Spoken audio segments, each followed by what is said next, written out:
सच एक सर्जरी की तरह होता है, जो तकलीफ जरूर देता है लेकिन जिंदगी भर के लिए रोग खत्म हो जाता है। और झूठ एक पेन किलर की तरह होता है, दर्द जरूर मिटा देता है लेकिन साइड इफेक्ट जिंदगी भर के लिए देता है। झूठ में जीने वाले हम सभी, जिन्हें आज भी अपने स्वरूप की पहचान और पकड़ नहीं है, ऐसे लोगों के लिए विषयों के भोगों के पेन किलर दिए जाते हैं और उसके पीछे कसाय और वासनाओं के ढेरों दुख दर्द हमेशा पैदा होते रहते हैं। संसार बढ़ता रहता है। और यदि सच को जान लें, सच को समझ लें, सच को स्वीकार लें, तो एक बार जरूर मोह माया को छोड़ने में तकलीफ होगी, एक बार जरूर संसार के विकल्पों को तोड़ने में तकलीफ होगी, लेकिन आत्मा हमेशा के लिए सुखी और स्वस्थ हो जाएगा। इसलिए महावीर स्वामी कहते हैं, रूप को निखारोगे तो बिखर जाओगे और स्वरूप को निखारोगे तो संवर जाओगे। दुनिया रूप को निखारने की कोशिश करती है। रूप 14 का दिन है। आज के दिन बोले महिलाओं को बहुत ज़्यादा श्रृंगार करना चाहिए, संवरना चाहिए। भाई महिलाओं को क्यों, और लोगों को क्यों नहीं? आजकल के पुरुष भी महिलाओं से कहाँ पीछे हैं। इसका असली अर्थ यह नहीं है कि रूप को संवारना चाहिए, रूप 14 मनाना चाहिए। इसका असली अर्थ यह है जो महावीर स्वामी ने किया था कि सारे योगों को भी निरोध करके अपने स्वरूप को सजाना चाहिए, अपने स्वरूप को समझना चाहिए, अपने स्वरूप में रमना चाहिए, जमना चाहिए। इससे सुंदर कोई दूसरा रूप नहीं है। ये असल स्वरूप में रमे रहे महावीर स्वामी रूप 14। इसे नरक 14 भी बोलते हैं। बोले नरकासुर का वध किया था देवी ने। वास्तव में विकार ही तो सबसे बड़े नरक हैं, वासना ही तो सबसे बड़े राक्षस हैं, और उन्हें जिस प्रज्ञा के बल पर खत्म किया तो वह नरकासुर वध भी कहलाया। अथवा ऐसे भी कहते हैं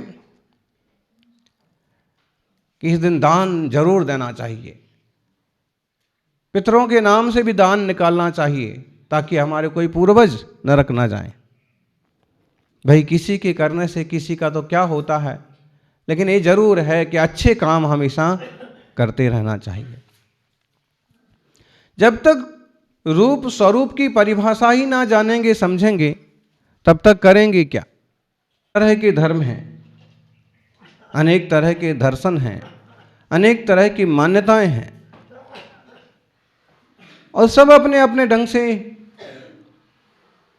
वस्तु की व्यवस्था बताते हैं, संसार की व्यवस्था बताते हैं, मोक्ष की व्यवस्था बताते हैं। लेकिन वास्तव में सभी सत्य हों ये जरूरी नहीं है। अगर सब सत्य हैं तो ये क्यों नहीं है? अनेक हैं, इसका मतलब है कि वे अपने आप में सत्य नहीं है। और जो सत्य है वो अनेक नयों के माध्यम से वस्तु का दिग्दर्शन करने वाला जैन दर्शन, उस तक लोग पहुंच नहीं पाते। ज्ञानियों स्वरूप को जानेंगे तो स्वरूप में जमेंगे, रमेंगे। आज गुणभद्र स्वामी एक श्लोक के माध्यम से विभिन्न नए न्याय, दर्शन और दार्शनिकों के संबंध में चर्चा कर रहे हैं। 173 नंबर का है श्लोक आत्मानुशासन में। न स्थास्नु न क्षण विनाशी न बोध मात्रम। कैसा है आत्मा, कैसा है वस्तु का स्वरूप? न स्थास्नु न क्षण विनाशी न बोध मात्रम न भावमप्रतिहत प्रतिभासरोधात् तत्त्वं प्रतिक्षण भवत् तद तत्स्वरूप माद्यन्तहीनमखिलं च तथा तथै यथैकम्। नहीं सर्वथा नित्य, सर्वथा क्षणिक नहीं वस्तु का रूप। मात्र ज्ञानमय नहीं अभावमय, निर्बाधित भाजित न स्वरूप। प्रतिक्षण जानो तत्व तत्व तत्, अतत वस्तु का विरुद्ध स्वरूप। जैसा एक पदार्थ अनादि निधन है, वैसा सबका रूप। सर्वथा वस्तु नित्य नहीं है। दुनिया में अनेकों तरह की मान्यता है, लेकिन 6 दर्शन, 6 दर्शन मुख्य रूप से माने गए। सांख्य, बौद्ध, योग, चार्वाक, वेदांत, जैन दर्शन। फिर और अनेक तरह के दर्शन हैं। जैसे योग कहा तो नैयायिक और मीमांसक दोनों को एक साथ कहें तो योग कहलाते हैं। लोगों की लगभग मान्यता एक जैसी है। वेदांत, और उसमें भी विशिष्टाद्वैत वगैरह अनेक तरह के भेद करें, बहुत सारे भेद हो जाते हैं। बौद्ध चूंकि क्षणिकवादी हैं, लेकिन उनमें भी 4 भेद हैं।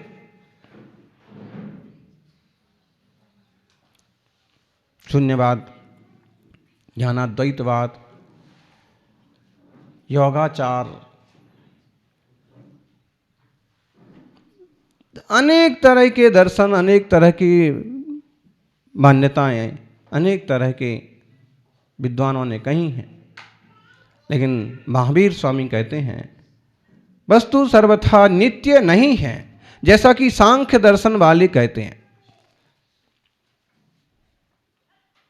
प्रभाकर भट्ट वगैरह क्या कहते हैं? वस्तु सर्वथा नित्य है। क्या वस्तु सर्वथा नित्य है? सर्वथा नित्य नहीं है, कथनचित नित्य है। ध्रुवत्व की अपेक्षा से नित्य है, लेकिन उत्पाद और विरक्ति की अपेक्षा से परिणमनशील है। ऐसी कोई वस्तु ही नहीं है जो परिणमनशील ना हो। क्रियाकारित्व का अभाव हो तो ऐसी कैसी वस्तु? ये बात ध्यान ले लें कि चाहे वह हमारा आत्मा हो, चाहे दुनिया का कोई पदार्थ हो, सर्वथा नित्य नहीं है, जैसा कि सांख्य मत के लोग मानते हैं। और सर्वथा अनित्य भी नहीं है, सर्वथा क्षणिक भी नहीं है। सर्वथा क्षणिक माने हर समय सिर्फ पूरी वस्तु चेंज हो रही है, उसके पीछे उसकी कोई परंपरा नहीं है, उसके पीछे उसकी कोई ध्रुवता नहीं है। ऐसा मानते हैं बौद्ध। बौद्ध दर्शन वाले क्या मानते हैं? सर्वम वै क्षणिकम, सब कुछ क्षणिक है। जो व्यक्ति कर्म कर रहा था वो फल नहीं भोगता। जिसने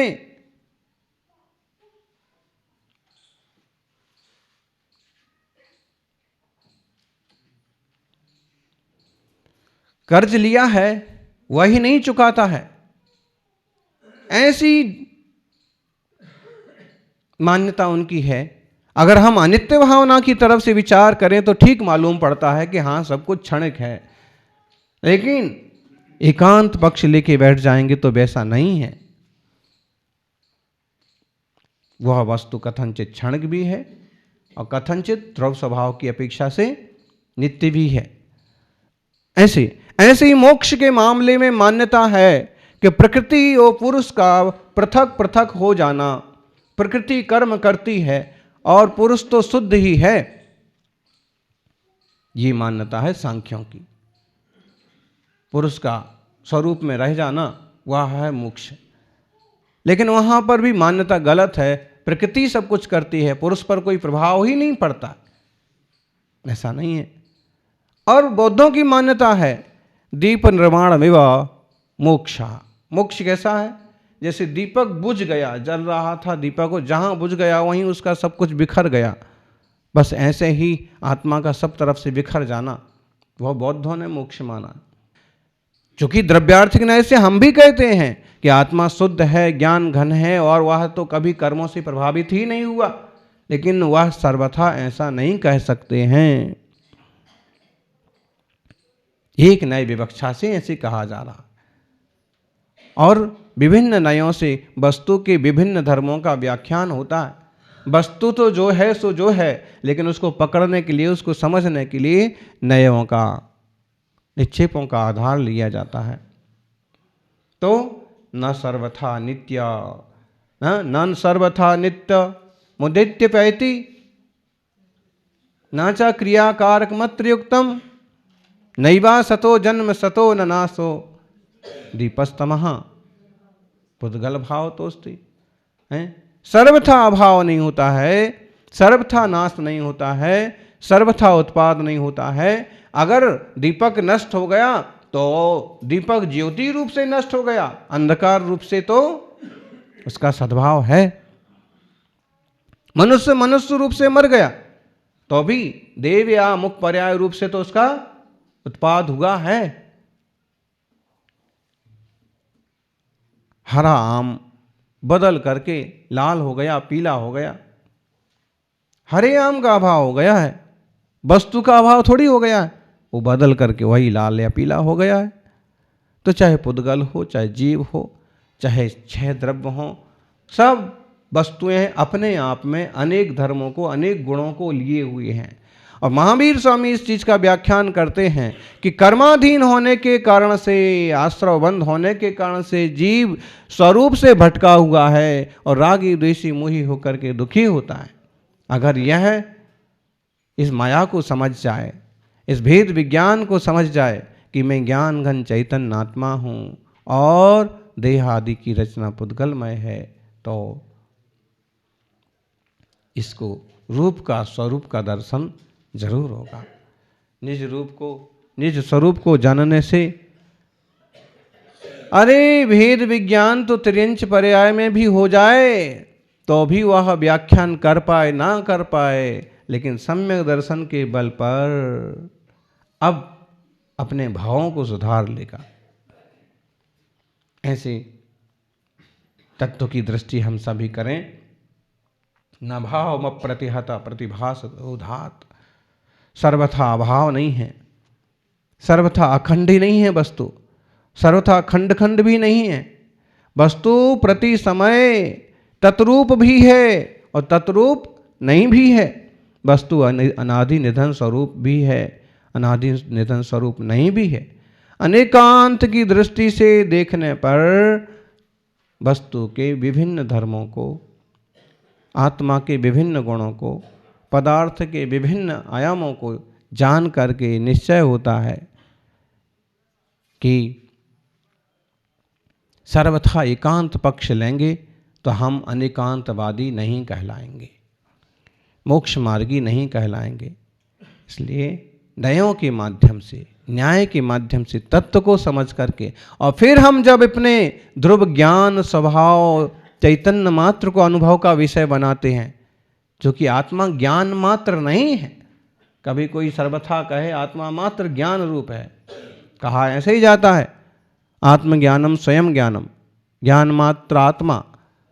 लेकिन वास्तव में उसके पीछे बाकी गुणों को गौण कर दिया है तो ज्ञान स्वभाव है, लेकिन आनंद आदि अनेक गुण भी इसी आत्मा के हैं। तो सांख्य, नैयायिक आदि वाले जो सर्वथा नित्य मानते हैं उसका भी खंडन किया, बौद्ध आदि जो सर्वथा क्षणिक मानते हैं उसका भी इस श्लोक में मना किया। ऐसे शून्यवादी जो कहते हैं कि वस्तुओं का तो अभाव ही है,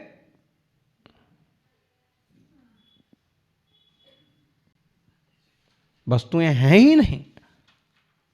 अद्वैतवादी मानते हैं सर्वथा एक एकम, सब कुछ एक ही है, दूसरा कुछ है ही नहीं।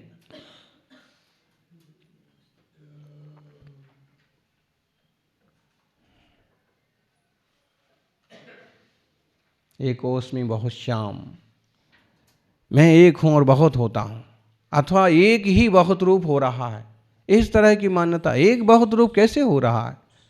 सब आत्मा स्वतंत्र हैं, सबके अपने अपने राग आदि द्वेष आदि के परिणाम हैं, सबके अपने संकल्प विकल्प हैं, सबके अपने सुख दुख हैं, और एक ही व्यक्ति सबका संचालन करा, कैसे संभव है? इसलिए इस अनेकांत व्यवस्था को जान लेना, समझ लेना बहुत जरूरी है। सर्वथा नित्यता भी कही जाए तो ध्रुव स्वभाव की अपेक्षा से सर्वथा तो कहा ही नहीं जा सकता है। कथनचित अनित्यता कही जाए तो उत्पाद व्यय की अपेक्षा से। एक मान्यता बौद्धों में यह भी है कि ज्ञान मात्र है, ज्ञान मात्र ही भाषित होता है, बाह्य कोई पदार्थ है ही नहीं। अरे भाई, बाह्य पदार्थ ना हो तो ज्ञान जानेगा किसे, ज्ञेय किसे बनाएगा।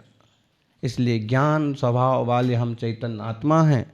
दुनिया के विभिन्न जीव अपने ज्ञान स्वभाव वाली स्वतंत्र चेतन द्रव्य हैं। पुद्गल आदि के परिणामान रूप जो स्पर्श रस गंध वर्ण वाला दिख रहा है, ये सब पुद्गल है। और राग द्वेष मोह आदि जो हैं, यह है इस जीव के विकारी भाव हैं। और इन विकारी भावों को जान करके जब इन्हें छोड़ने का, त्यागने का संकल्प यह जीव करता है और ज्ञान दर्शन चिन्ह मात्र स्वभाव में रमता जमता है, तब जाकर के ही मोक्ष मार्गी बनता है, कहलाता है। 14 गुणस्थानों की यात्रा करता है। पहले गुणस्थान में तो पड़ी है अनंत जीव राशि, और सिद्धों में भी बहुत सारे सिद्ध हैं, लेकिन कोई भाग्यवान जीव पहले गुणस्थान से निकल के 14वें गुणस्थान तक पहुंचता है स्वरूप दर्शन के बल पर और सस्वरूप को उपलब्ध हो जाता है। ऐसे निज रूप की सत्ता को हम सभी उपलब्ध हों। ज्ञान स्वभाव आत्मा का है, उस ज्ञान स्वभाव में ही तन्मय हों, ऐसी मंगल भावना। ज्ञान स्वभावा स्यादात्मा स्वभावाप्ति रच्युति तस्मादच्युति माकांक्षन भावे ज्ञान भाव नाम। ज्ञान स्वभाव ही है आत्मा। तो देखिए आ गए ना, ज्ञान स्वभाव ही है। ये मुख्यता की अपेक्षा से कथन किया है।